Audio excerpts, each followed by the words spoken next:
Hi, Dr. Leanda here again.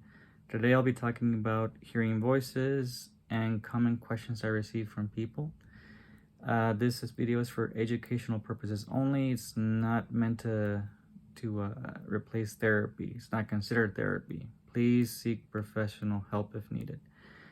Hearing voices, also known as auditory hallucinations. So this is a common question I get. People get concerned about this because it's something they don't really experience every day. They don't really hear about it as often in the community. So just so you know, if you haven't seen my previous videos, I've shared that my thoughts on the matter come from my professional work in psychiatric hospitals, working with the prisons, also from my past mentors who have more than 10 years of experience in the field. They're very well versed in most theories and approaches and clinical matters, also from research studies. So to begin with, I will say that there are theories of the mind and studies that suggest that having voices can be a manifestation of past trauma. Not always the case. I would say in my professional experience, it's most often that you come across this pattern. And the question that comes up is this a concern? Can this be a problem, basically? And the short answer is not necessarily. Voices can be treated almost like automatic thoughts. You don't have to follow what they say. They just become a part of us. There's actually a really good TED Talk. If you're not familiar with them, I'll leave a description in the video I'll leave a video link in the description below. The TED Talk, I don't remember the title, but it's a therapist who experiences hearing voices or auditory hallucinations, and talks about how she became aware of them, of her past trauma, and how she's able to live life while experiencing voices, living with them. By the way, there's different degrees of trauma. It's like a spectrum. There's little trauma, which we experience challenges every day, just very small degrees of it, to big trauma.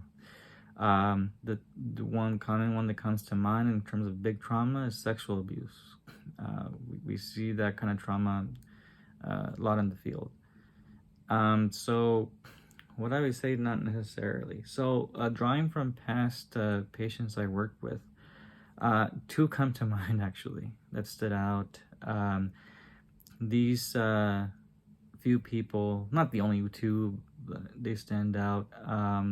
They actually experienced positive voices, which I was amazed by. And we talked about it, and they were really, the voices were really supportive. And you know, the interesting thing is that voices can be a manifestation in different ways, I would say. Common one is like out of spirituality, which there's a whole cultural side, like perspective on the matter, which I won't touch into. So I'm just giving you the biological, psychological side of it as to what I've seen and my best explanation for it. There's cultural perspectives of it because there's different cultures around the world. So just based on what I've seen, my best explanation for it is that it can come from a manifestation. So another patient that comes to mind is an interesting case. This person reported experiencing negative voices, that would tell the patient to do negative things that were detrimental to the patient's health. So what I introduced was radical acceptance, treating the voices with compassion, like you would treat any extension of your being. So we talked about practicing the following statement to the voices when experiencing them. I would say, I hear you, no thank you, and I love you. To this patient's circumstance, that was the most fitting. We both agreed.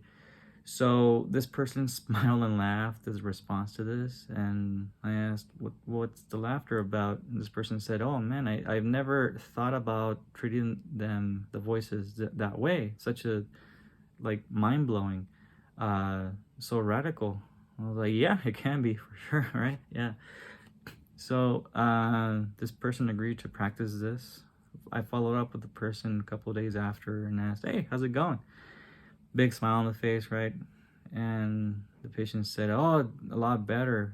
What we talked about definitely work. I respond that way, and yeah, they're there, but I can live my life now, better now." I was like, "Oh, that's awesome." So to answer the question that I get from people, is it possible to live a fulfilling life while hearing voices? I would say yeah, from real life experience, professional experiences with people that I work with. Yeah, absolutely. And this is why I encourage people seek out professional help. Uh, eh, you might be surprised as to the outcome, that how it can help you out. As always, I hope this answered some questions and removed any stigma or concerns from it, and motivated you to seek help, professional help, preferably.